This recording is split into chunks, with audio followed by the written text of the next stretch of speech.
Selanjutnya untuk inverse dari perkalian apa ya? Tadi kan kita ingat elemen identitas perkalian itu adalah 1 ya, yaitu 1 plus I kali 0.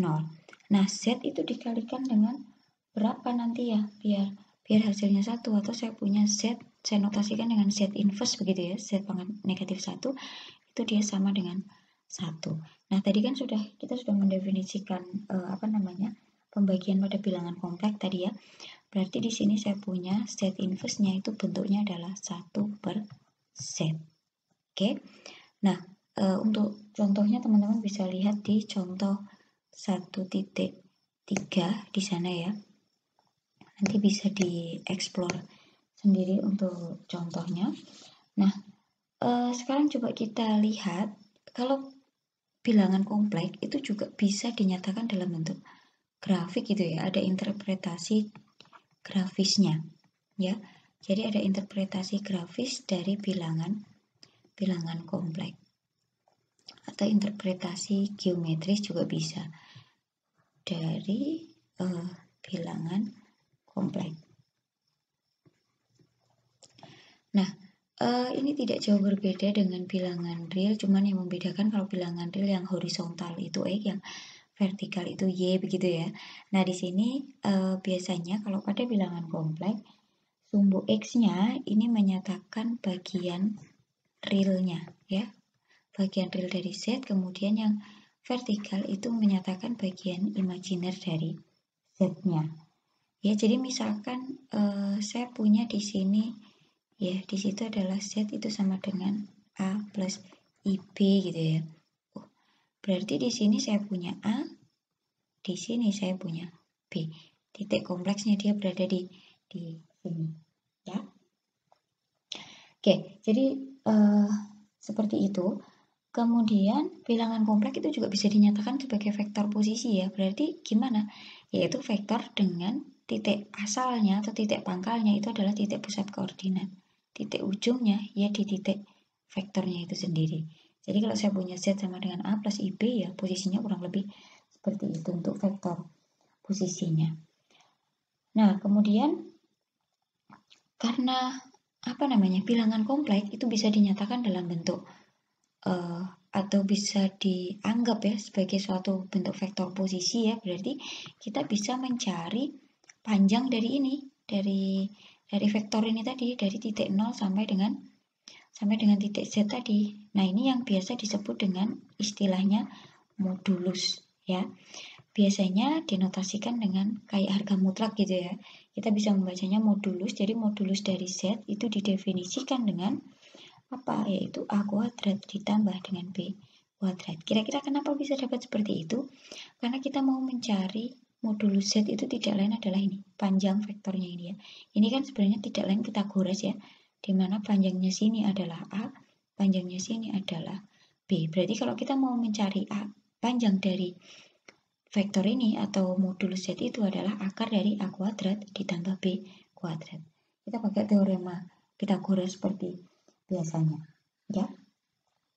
Oke, ada beberapa sifat ya yang berlaku untuk modulus ya, untuk modulus dari bilangan kompleks. Ada 4 sifat di sana. Ada 5 sebenarnya. Poin 1 itu ada 2 ya. Itu silahkan monggo teman-teman saya kasih kesempatan untuk mengeksplor ya. Kira-kira kenapa kok bisa bentuknya seperti itu.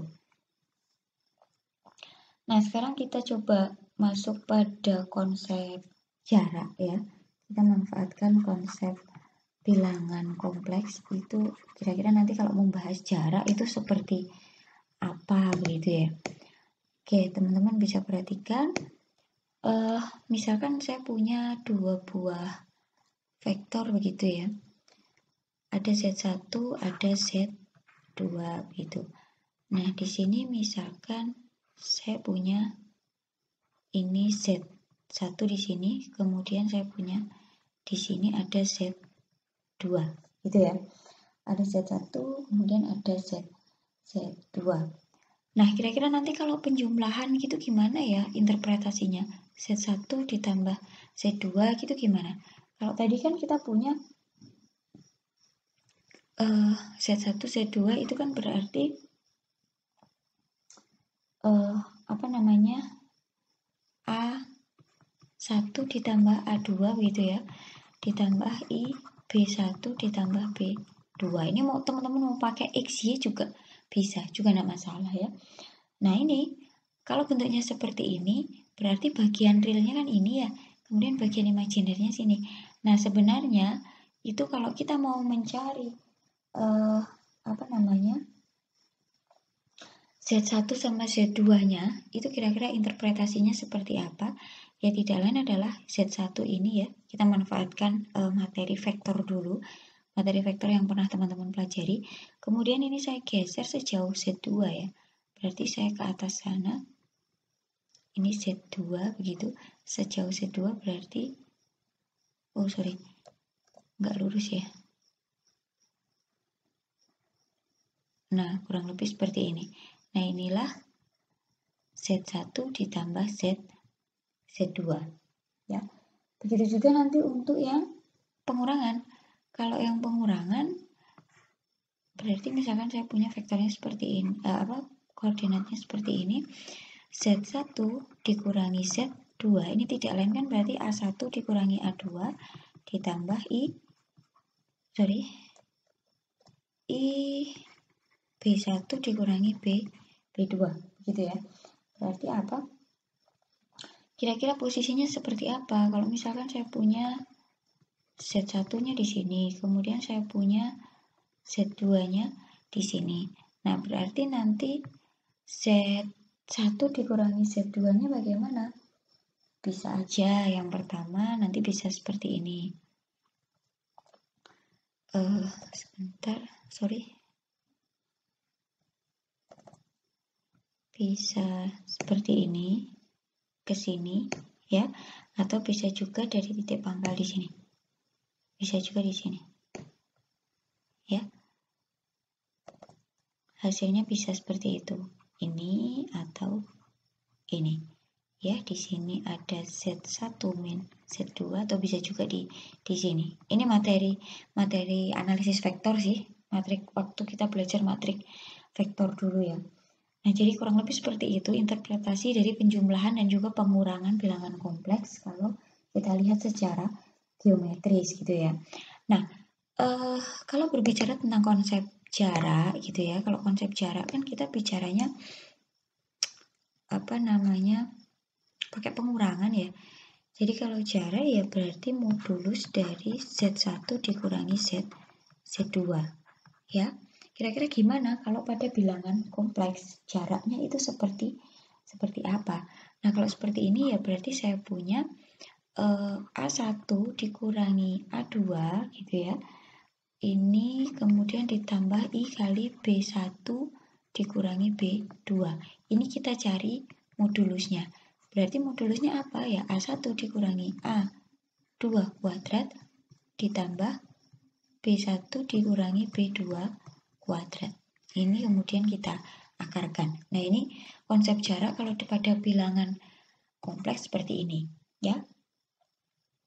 Nah kira-kira kalau misalkan ya nanti ya Z2-nya di sini sama dengan 0 berarti apa? Berarti ya tinggal modulus dari Z1 aja ya. Berarti kalau seperti ini ya tinggal A1 dikurangi A2-nya kan 0 ya, berarti tinggal A1 kuadrat ditambah B1 dikurangi B2-nya 0 berarti ya B1 kuadrat. Nah ini kalau secara geometris bisa kita maknai dengan jarak ya, jarak antara titik Z1 dengan pusat koordinat ya, berarti pusat koordinat karena tadi kita anggap Z2-nya sama dengan 0, ini kan berarti letaknya ada di pusat koordinat. Nah dari sini kita sudah tahu bagaimana interpretasi untuk modulus dari suatu titik begitu ya. Oke, teman-teman bisa perhatikan salah satu contoh ya pemanfaatan konsep jarak pada bilangan kompleks ya. Nah, kita diminta untuk mencari kita diminta untuk mencari himpunan titik-titik gitu ya, mencari himpunan titik-titik Z yang memenuhi apa tuh, modulus Z sama dengan modulus dari Z min I gitu ya.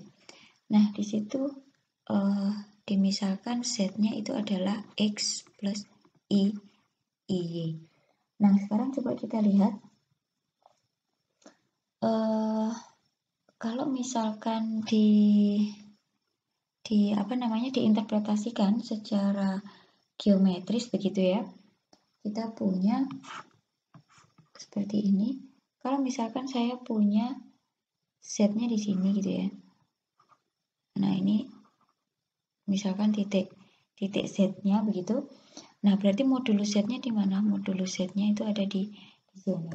Nah kemudian Z min I-nya kira-kira di mana?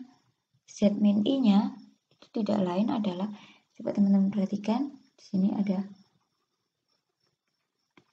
I-nya di situ gitu ya. Nah di sini ada Z min I gitu, berarti di sini adalah modulus dari Z min I. Nah kita coba perhatikan ya. Kalau modulus dari Z gitu ya, saya punya ini modulus dari Z sama dengan modulus Z min I. Modulus dari Z itu sendiri kalau Z-nya itu adalah X plus Y, berarti di sini adalah X kuadrat ditambah Y kuadrat. Kemudian di sini kalau ini masih bingung, coba saya buat Z min I-nya itu tidak lain adalah X plus IY dikurangi I begitu ya. Berarti saya punya X ditambah I kali Y min 1. Berarti modulusnya gimana? Akar dari X kuadrat ditambah Y min 1 kuadrat. Gini ya. Oke, kedua ruas kita kuadratkan, berarti hasilnya adalah X kuadrat plus Y kuadrat. Kemudian di sini X kuadrat ditambah Y min 1 kuadrat. Gitu ya.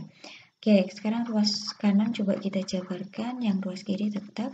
Berarti X kuadrat plus Y min 1 kuadrat, berarti dapat Y kuadrat, kemudian min 2Y, kemudian ditambah 1. Teman-teman perhatikan di sini habis ya, X kuadrat dengan X kuadrat, kemudian Y kuadrat juga di sini habis, di sini Y kuadrat. Berarti saya punya 0 sama dengan min 2Y plus 1. Ya, berarti atau saya punya 2Y sama dengan 1, sehingga saya punya Y sama dengan setengah.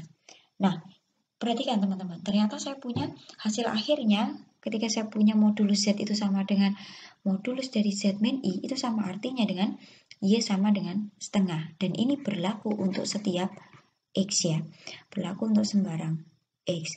Artinya apa? Kita kan nyari, ini tadi kan bagian realnya ya, ini bagian realnya, kemudian yang tegak itu bagian imajiner dari Z-nya.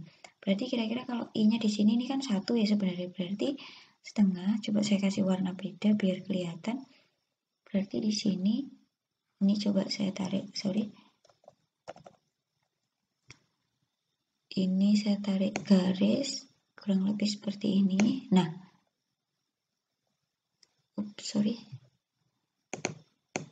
kurang lebih seperti itu. Nah, ini adalah garis Y,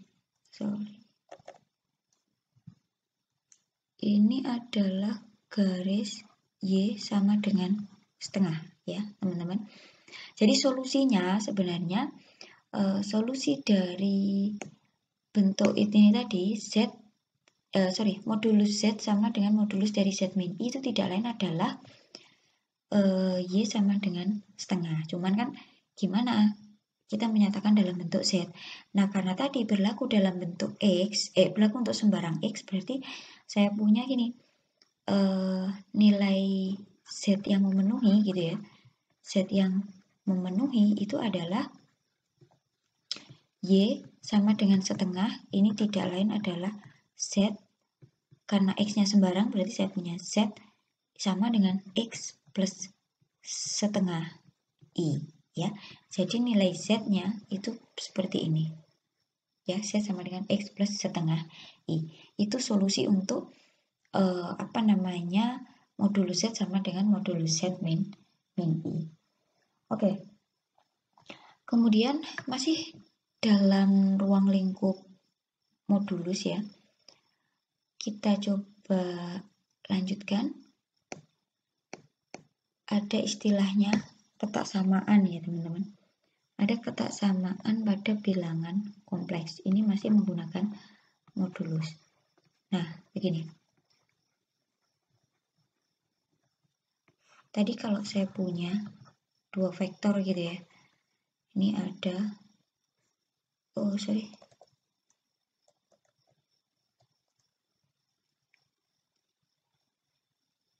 Di sini saya punya.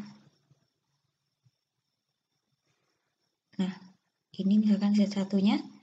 Kemudian di sana ada Z2 gitu ya. Nah, kita cari tadi penjumlahannya gimana, berarti kan ini saya tambahkan sejauh Z2 begitu ya. Berarti di sini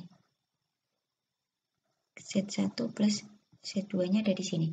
Nah, sekarang teman-teman perhatikan, di sini ada Z1, modulus dari Z1, di sini adalah modulus dari Z2.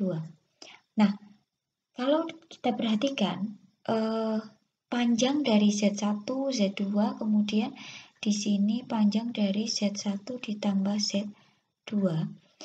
Ya, ini panjang dari Z1, Z2 itu tidak lebih dari panjang dari Z1 ditambah Z2 ya. Karena kita ingat lagi dalam sifat segitiga ya. Bahwasanya panjang dari satu buah sisi segitiga itu tidak akan lebih panjang dari jumlah dua sisi yang lain. Nah, di sini saya punya ada Z1 ditambah Z2, kita ambil modulusnya, dia tidak akan lebih panjang dari modulus Z1 ditambah modulus Z2. Atau ini biasa disebut dengan ketaksamaan segitiga, juga ada yang seperti ini. Ya. Oke. Nah, berbicara tentang ketaksamaan gitu ya. Ini yang kita bandingkan. Kalau teman-teman perhatikan tadi kan ini panjang dari Z1 ya, modulus Z1 itu. Kemudian modulus Z2 itu adalah panjang dari vektor Z2. Atau tadi kita pernah singgung sebelumnya, bahwasanya modulus Z1 itu adalah jarak antara titik Z1 dengan pusat koordinat. Ya. Kemudian Z2 sendiri itu adalah jarak antara titik Z2 dengan titik pusat koordinat untuk modulus Z2. Jadi yang kita bandingkan itu adalah panjang dari vektornya atau jarak dari titik ke pusat koordinat. Tapi kita tidak bisa membandingkan dua buah bilangan kompleks. Kira-kira lebih besar mana antara bilangan kompleks yang satu dengan bilangan kompleks yang lain gitu ya. Jadi misalkan saya punya dua buah titik gitu ya. Ada Z1 itu tidak lain adalah 2 plus 3i misalkan. Kemudian Z2 itu sama dengan 10 min i misalkan. Kira-kira Z1 dengan Z2 ini lebih besar siapa? Lebih besar mana gitu ya.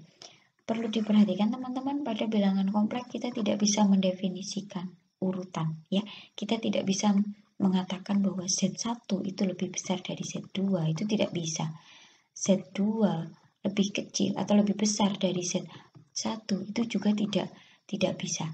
Ya, kita tidak bisa mendefinisikan urutan pada bilangan kompleks. Tapi yang bisa kita definisikan untuk membandingkan itu adalah panjangnya atau modulusnya.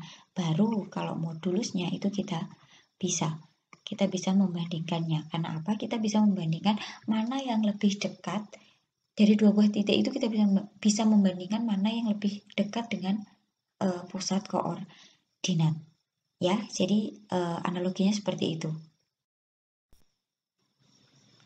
Nah, kemudian kita kembali ke bentuk ketaksamaan ini tadi, yang ini tadi ya. Nah, dari ketaksamaan ini bisa diturunkan menjadi ketaksamaan lain ya. Teman-teman bisa perhatikan pada modulnya bisa diperoleh ketaksamaan 2 sampai dengan ketaksamaan 6. Nah, itu teman-teman silahkan explore kira-kira dari mana kok bisa dapat ketaksamaan itu. Kuncinya adalah asalnya sebenarnya cuma satu, ya ini tok. ketaksamaan ini, bahwasanya modulus dari Z1 ditambah Z2 itu kurang dari sama dengan modulus Z1 ditambah dengan modulus Z2. Kemudian dikembangkan, akhirnya diperoleh beberapa ketaksamaan itu. Ya, oke. Sekarang kita lanjutkan. Di sana ada contoh yang terakhir ya. Kita diminta menentukan batas, ya. Kita diminta menentukan batas dari modulus negatif 1 dibagi berapa itu Z pangkat 4 dikurangi 5 Z ditambah 1 begitu ya. Kita diminta menentukan batasnya itu ketika Z-nya itu sama dengan modulus Z-nya itu sama dengan 2. Ya, sekarang coba kita lihat. Nah, kita olah dulu. Ini min 1 dibagi Z pangkat 4 dikurangi 9Z ditambah 1. Begitu ya. Nah, di sini kita akan lihat dia akan kurang dari sama dengan M. Nah, M itu yang nantinya akan kita cari. Kira-kira M-nya sama dengan berapa ya? Nah, sekarang kita mulai. Di sini min 1 dibagi Z pangkat 4 dikurangi 9Z ditambah 1. Nah, teman-teman perhatikan modulus pembagian itu sama dengan pembagian modulus. Ya, berarti saya punya modulus dari min 1 dibagi dengan modulus Z pangkat 4 dikurangi 9Z ditambah 1. Ya, seperti ini berarti modulus dari min 1 ya 1 ya. Kemudian di sini masih tetap Z pangkat 4 dikurangi 9Z ditambah 1. Oke, kemudian ini nanti kira-kira akan kurang dari sama dengan M gitu ya. Berarti kita agar kurang dari sama dengan M, kita harus membuat bentuk ini kecil ya. Nah, bentuk ini kecil sama artinya kita buat bentuk ini besar. Kira-kira seberapa gitu. Nah, itu kita bisa arahkan mencari penyebutnya sehingga diperoleh bentuk yang sekecil mungkin gitu ya. Nah, di sini saya punya Z pangkat 4 dikurangi 9Z ditambah 1. Kita fokus ke penyebutnya saja. Kita manfaatkan ketaksamaan tadi, ya. Ini kan sebenarnya bisa kita tulis. Ini tadi 5 ya, teman-teman ya. Maaf. Di sini 5, di sini 5 begitu ya. Ini 5. Kemudian di sini 5.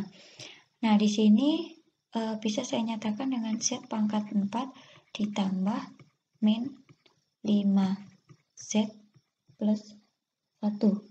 Begitu ya. Boleh seperti ini, atau bisa juga dengan Z pangkat 4 dikurangi 5Z min 1 juga boleh ya. Nanti sama saja, tergantung kita pakai sifat ketaksamaannya yang mana. Nah, di sini bisa kita lihat bahwasanya bentuk ini pakai sifat ketaksamaan sebelumnya itu tidak lain adalah lebih dari sama dengan modulus dari Z4 ya. Modulus dari modulus Z4 kemudian dikurangi modulus dari 5Z min 1 gitu ya. Oke, sebentar. Nah, selanjutnya dari situ berarti karena kita mau mengecilkan tadi ya, berarti kita harus memaksimalkan bentuk ini. Padahal kita ingat ya, modulus dari 5Z min 1 itu kurang dari sama dengan modulus 5Z ditambah modulus dari min 1, yang tidak lain adalah 5 modulus Z ditambah 1. Berarti yang ini tadi bisa saya lanjutkan, dia akan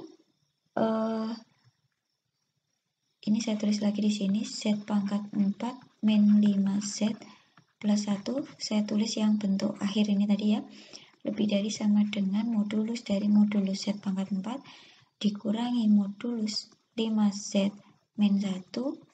Nah, saya dapat ini kan tadi ya, berarti lebih dari sama dengan modulus dari modulus Z4, Z pangkat 4 maksud saya, dikurangi 5 modulus Z, ya, 5 modulus Z, kemudian berarti karena tadi plus ya, di sini dikurangi, di sini menjadi dikurangi 1. Jadi seperti ini. Nah, padahal tadi saya punya modulus Z-nya itu sama dengan 2. Berarti apa?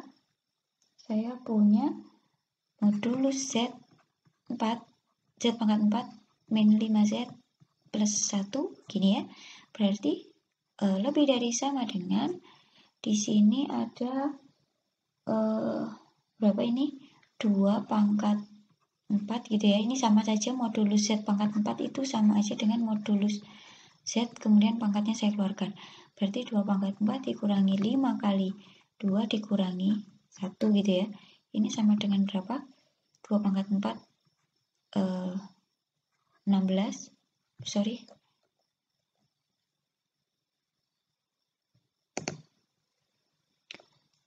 Di sini 16, kemudian dikurangi 10, dikurangi 1, berapa ini? Nilainya adalah 5 ya. Nah, berarti ini modulus dari Z pangkat 4 dikurangi 5 Z ditambah 1 itu lebih dari sama dengan 5. Nah, padahal tadi kan kita punya 1 per modulus Z pangkat 4 min 5Z plus 1 gitu ya. Ini dia berarti akan kurang dari sama dengan 1 per 5. Dari sini kita bisa ambil batasnya, M-nya itu tidak lain adalah 1 per 5. Oke, jadi kurang lebih seperti itu teman-teman. Itu adalah pemanfaatan dari ketaksamaan dalam kita menentukan batas ya, batas dari suatu bentuk bilangan kompleks. Ya, oke, saya rasa cukup itu. Terima kasih untuk sesi kali ini. Sampai ketemu lagi pada sesi selanjutnya, teman-teman. Terima kasih. Wassalamualaikum warahmatullahi wabarakatuh.